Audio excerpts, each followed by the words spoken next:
بسم اللہ الرحمن الرحیم۔ السلام علیکم ویورز، آپ کا میزبان ڈاکٹر ساجد اقبال آپ سے مخاطب ہے۔ حساس ادارے اس کتاب کا چوتھا چیپٹر ہے امریکہ کا لاہ عمل۔ امریکہ سے دشمنی مول لینا خطرناک ہو سکتا ہے، لیکن امریکہ سے دوستی اپنی موت کو دعوت دینے کے مترادف ہے۔ یہ بات کہی امریکہ کے مشہور سیاستدان اور وزیر خارجہ ہنری کسنجر نے۔ آج کی سیاسی اور اقتصادی صورتحال کے تناظر میں اگر ڈاکٹر ہنری کسنجر کی اس بات پر غور کیا جائے تو ان کا کہنا 100% درست معلوم ہوتا ہے۔ یہ بات اب کسی سے ڈھکی چھپی نہیں کہ اپنے مفادات کے حصول کی خاطر امریکہ کسی بھی ملک کے اندرونی معاملات میں دخل اندازی اپنا حق سمجھتا ہے، اور اپنے مقصد کو پانے میں وہ کسی بھی بین الاقوامی ضابطے یا عالمی قوانین کی پابندی کو ضروری نہیں سمجھتا، اور قطب شمالی سے لے کر قطب جنوبی تک اور مریخ سے لے کر سمندروں کی تہہ تک وہ کسی بھی معاملے سے لا تعلق نہیں رہ سکتا۔ امریکہ اس خطے میں بھی مصروف عمل ہے۔ اول تو وہ چاہتا ہے کہ اس خطہ کے رہنے والے ہمیشہ اس کے دست نگر رہیں۔ دوم، تیل پر کنٹرول ایک ایسا ہتھیار ہے جو اگر امریکہ کے ہاتھ لگ جائے تو تمام تیل استعمال کرنے والے ممالک پر اپنی سیاسی، اقتصادی اور دفاعی پالیسی مسلط کر سکتا ہے۔ سوم، اس خطے کی جغرافیائی حیثیت کو وہ دور دراز علاقوں میں پہنچنے کے لیے بیس کے طور پر استعمال کر سکتا ہے۔ ان مقاصد کے حصول کے لیے امریکہ نے پہلے شاہ ایران کو طاقتور بنایا تاکہ وہ ایک ایسی فوجی قوت بن جائے جس سے تیل پیدا کرنے والے سب ممالک ڈریں اور بوقت ضرورت ایران کے تمام وسائل کو کام میں لایا جا سکے۔ اس مقصد کے تحت امریکہ نے 1920 کے معاہدہ الجزائر کے ذریعے ایران عراق کا سرحدی جھگڑا طے کروا دیا۔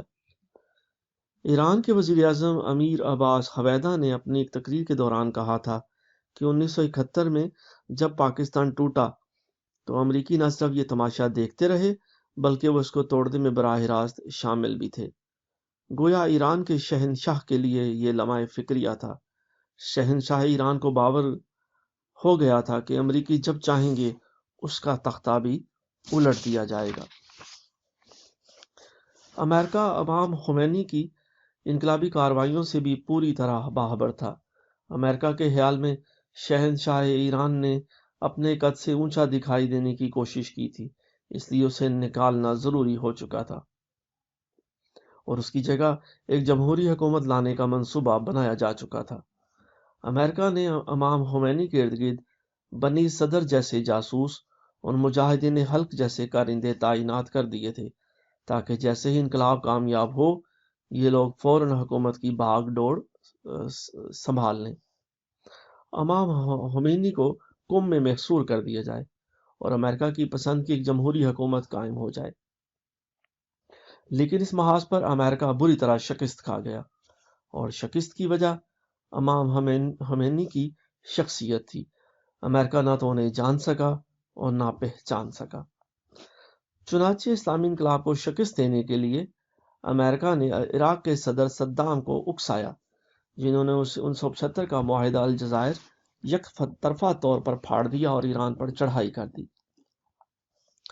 8 سال تک مسلمانوں کا کچھ تو خون ہوا اور مسلمانوں کی تیل کی دولت کا زیاں ہوا۔ اسلامی انقلاب کو تو شکست نہ ہو سکی، مگر صدر صدام ایک بہت بڑی قوت بن کر ابھرا جو امریکہ کے لیے مشکلات پیدا کر سکتا تھا۔ عراق کی بڑھتی ہوئی قوت کو مٹانے کے لیے اس کو کویت پر حملہ کرنے کے لیے اکسایا گیا، اور پھر جو عراق کا حشر ہوا اور ابھی تک ہو رہا ہے، اور جس طرح تیل پیدا کرنے والے ممالک پر امریکہ قابض ہو چکا ہے، وہ سبھی دیکھ رہے ہیں۔ عراقی بچے بھوک اور بیماریوں سے بلک بلک کر مر رہے ہیں، اور سعودی عرب اور کویت مقروض ہو چکے ہیں، اور امریکہ وہاں ایک ہونہار درندے کی طرح دندناتا پھر رہا ہے۔ سابق صدر جنرل ایوب خان کی مشہور کتاب فرینڈز ناٹ ماسٹرز کی سند کے باوجود یہ کھلی حقیقت ہے کہ پاکستان کے حوالے سے امریکہ کا کردار ہمیشہ سے ایک آقا کا رہا ہے، اور وہ دوستی کا کوئی تقاضا پورا نہیں کر سکا۔ پاکستان کی 50 سالہ تاریخ میں ہر لمحہ امریکی نگرانی، دباؤ اور اس کی من مانی پالیسیوں کی زد میں رہے ہیں۔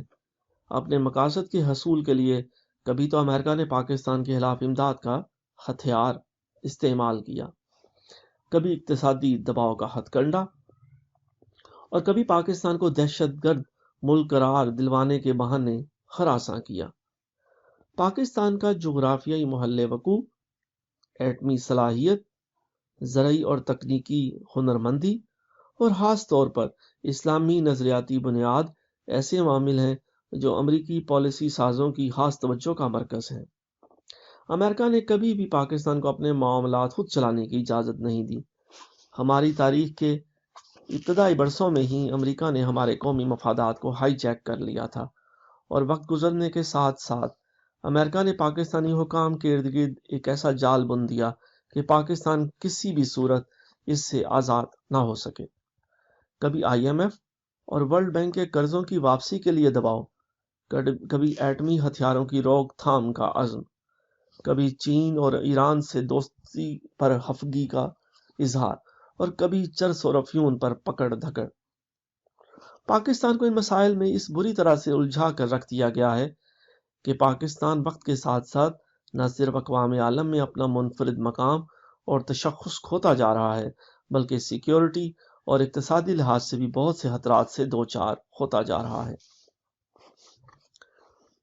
پاکستان کے پہلے وزیر اعظم لیاقت علی خان کے دور ہی سے ہر حکومت امریکہ کے ساتھ دفاعی اور اقتصادی معاملے کرنے پر مجبور رہی ہے، جن کی بدولت امریکہ کو تو اپنی قومی سلامتی اور دیگر مفادات کے تحفظ میں مدد ملی، مگر امریکی حاصلوں کی وجہ سے پاکستانی قوم آج تک ہر قسم کے مفاد کے حصول سے محروم ہے۔ اس بے سود دوستی کا ہمیں یہ نقصان بھی ہوا کہ امریکہ نے روس کے خلاف جاسوسی کے لیے ہماری سرزمین کو بلا خوف و خطر کھلے عام استعمال کیا۔ امریکہ نے ہمارے عزیز دوست چین اور ایران کے ساتھ ہمارے تعلقات بگاڑنے کی بھی بھرپور کوشش کی، اور آج بھی اپنی اس مذموم کوشش میں مصروف ہے، جس کا تازہ ترین ثبوت ہے کہ چین کو میزائل ٹیکنالوجی پاکستان کو منتقل کرنے پر پابندی عائد کر رکھی ہے۔ امریکہ کی یہ بھی کوشش ہے کہ ہم برادر اسلامی ملک ایران سے بھی مکمل طور پر کٹ جائیں، اور اس مقصد میں ناکامی کے باوجود ابھی تک ہمارے ایران کے ساتھ تعلقات پر کڑی نظر رکھے ہوئے ہے۔ اپنے انتظامی، اقتصادی اور سیاسی اثر کو قائم رکھنے اور شکنجے کو مزید مضبوط بنانے کے لیے امریکہ اپنی خفیہ دہشت گرد تنظیم CIA کی کارکردگی کو فعال رکھتا ہے۔ یہ امریکی ادارہ دنیا کے دیگر ممالک کے قومی وقار کو زیر نگیں رکھنے اور اس ضمن میں امریکی مفادات کے تحفظ اور حصول کے لیے پوری دنیا میں بدنام ہے۔ اس ادارے کے پاس بے پناہ وسائل ہیں، اور اس کے کارکن اپنے مقاصد کی تکمیل میں کسی اخلاقی ضابطے کے پابند نہیں۔ CIA کے جنونی طریقہ کار کی چند جھلکیاں یہ ہیں۔ نمبر 1، دیگر ممالک کے دفاع، خارجہ امور، سائنس اور ٹیکنالوجی کے شعبہ جات، اقتصادی ترقی اور تعلیمی پروگراموں اور سیاسی اداروں کی خفیہ نگرانی۔ نمبر 2، پروپیگنڈا، ڈس انفارمیشن، دہشت گردی، نفسیاتی حربے، قتل و غارت، بلیک میلنگ، رشوت اور ڈرانے دھمکانے جیسے مذموم ہتھ کنڈے۔ نمبر 3، کسی بھی ملک کو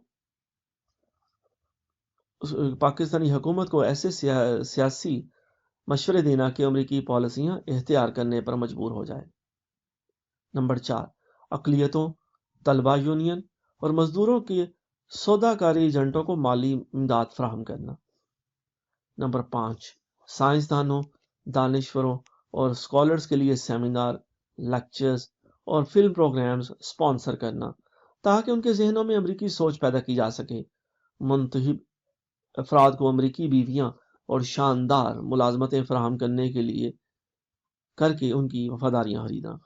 نمبر 6، بعض اہم سیاستدانوں، صحافیوں، سرکاری اہلکاروں اور دیگر اہم عہدیداروں کو رشوت، اعزازات، تحائف اور امداد فراہم کرنا۔ نمبر 7، کسی بھی ملک کے سیاسی نظام کو اپنی منشا کے مطابق چلانے کے لیے اپنی پسندیدہ سیاسی جماعت یا سیاستدانوں کو مشاورت اور مالی امداد مہیا کرنا۔ نمبر 8، اپنی پروردہ سیاسی جماعت کو برسر اقتدار لانے کے لیے برسر اقتدار حکومت کے خلاف پرتشدد مظاہرے کروانا اور اس مقصد کے حصول کے لیے چلائی جانے والی نام نہاد سیاسی تحریک کو بھرپور مالی امداد فراہم کرنا۔ نمبر 9، مختلف ممالک کے صدور، وزرائے اعظم، وزراء، جرنیلوں اور سینئر مشیروں کی خدمات CIA کے ایجنٹ کے طور پر حاصل کرنے کی مذموم کوشش کرنا۔ امریکہ اس خطے میں خاص طور سے دلچسپی لے رہا ہے اور اس کی لالچی نگاہیں نہ صرف سابق روس کی 6 اسلامی ریاستوں کے خزانوں پر لگی ہیں بلکہ چین سے آگے بھی دیکھتی ہیں۔ دوسری جنگ عظیم کے بعد اسرائیلی ریاست کی ناجائز پیدائش ہوئی اور وہ امریکہ کا لے پالک بچہ بن گیا۔ چنانچہ امریکہ کی خارجہ حکمت عملی اور دفاعی منصوبوں میں اسرائیل کی حفاظت اور ترقی کو نمایاں اور ترجیحی مقام حاصل ہو گیا۔ اس مقصد کے حصول کے لیے ضروری تھا کہ امریکہ بذات خود اس خطے میں آ جائے۔ اس سلسلے کی ایک کڑی ایران کے بادشاہ رضا شاہ پہلوی سے جا ملتی تھی، مگر اسلامی انقلاب کے ہاتھوں ایران کے عوام سے شکست کھانے کے بعد امریکہ کی بساط الٹ گئی اور اس علاقے سے عملی طور پر خارج ہو گیا۔ لیکن امریکہ کی خفیہ ایجنسی CIA نے اپنا ہیڈ کوارٹر تہران سے اسلام آباد منتقل کر لیا۔ پھر جب روسی فوجیں افغانستان میں داخل ہوئیں تو ایک دفعہ پھر امریکہ کو موقع مل گیا کہ وہ اس خطے میں واپس آ جائے اور وہاں جہاد میں امداد کا بہانہ بنا کر ایک دفعہ پھر پاکستانی حکمرانوں پر چھا جائے۔ چاہیے تو یہ تھا کہ پاکستان افغانستان صرف اسلامی ممالک سے امداد حاصل کرتے، مگر امریکہ نے ہمیں اپنا دست نگر بننے پر مجبور کر دیا۔ اس کا خمیازہ نہ صرف پاکستان اور افغانستان بلکہ ساری اسلامی دنیا ابھی تک بھگت رہی ہے اور نہ جانے ہمیں کب تک اور کتنا خمیازہ ابھی اور ادا کرنا پڑے گا۔ پاکستان میں CIA کی مداخلت کس حد تک موجود ہے، اس کا اندازہ پاکستان آرمی کے سابق chief of staff general Mirza Aslam Beg کے ایک مضمون کے اقتباس سے لگایا جا سکتا ہے، جو دی مسلم کی 29 جنوری 1994 کے شمارے میں شائع ہوا۔ امریکہ نے پاکستان کی سابق غیر جمہوری حکومتوں میں اعلیٰ ترین عہدوں پر اپنے ایجنٹس تعینات کر رکھے تھے تاکہ وہ پاکستان کے پورے سیاسی اور سماجی نظام کو تہہ و بالا کر سکیں اور اسے اپنے مقاصد کے حصول میں آسانی رہے۔ ہمیں اس بات کی شدید ضرورت ہے کہ ہم اپنی تمام تر صلاحیتوں کو بروئے کار لائیں اور CIA کے ایجنٹوں اور ان آقاؤں سے نجات حاصل کریں۔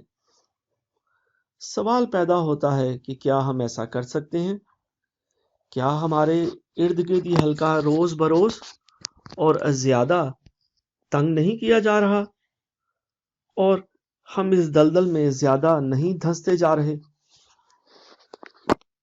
ویورز، آپ کی توجہ کا بہت بہت شکریہ۔ کائنڈلی بیل آئیکن دبا کر اس سرخ گھنٹی کو دبا کر ہمارے چینل کو سبسکرائب کریں۔ آپ کی توجہ کا بہت بہت شکریہ۔